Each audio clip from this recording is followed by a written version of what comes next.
DILG Secretary at Liberal Party Standard Bearer Mar Rojas humingi ng tulong sa Nationalist People's Coalition para suportahan ang kanyang kandidatura sa 2016 national elections. Alamin natin ang ulat mula kay Alvin Baltazar. Isang breakfast meeting ang naganap sa pagitan ng Liberal Party at ng Nationalist People's Coalition sa headquarters ng Partido Liberal sa Cubao, Quezon City. Present sa nasabing pulong sina Caloocan Congressman Camarines Sur Congresswoman Leni Robredo habang dumating din si Senador Ralph Recto.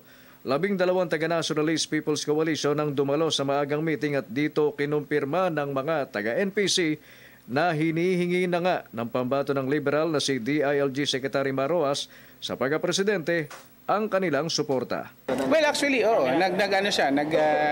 naghingi ng tulong sa amin si Secretary Mar na suportahan siya. Pinarating naman namin na hindi naman namin, kukonsultahin namin yung mga member namin, pero yung naman gustong sumama sa kanya, free naman.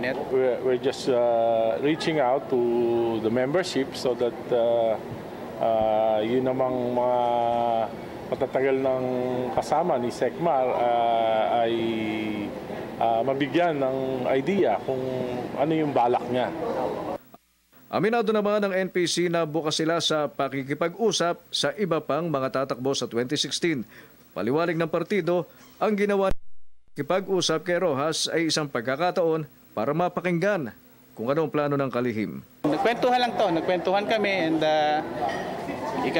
nagkamustahan lang kami ngayong umaga na to. At maraming not necessary na gusto lang makinig muna, pinakinggan namin at so far naman yung iba, pagdating dyan, darating na kami sa tamang oras. Magpapatuloy ayon sa NPC ang kanilang konsultasyon sa kanilang mga miyembro at kanila umanong iaanunsyo ang kanilang susuportahang kandidato sa sandaling may mag-file na ng pagtakbo.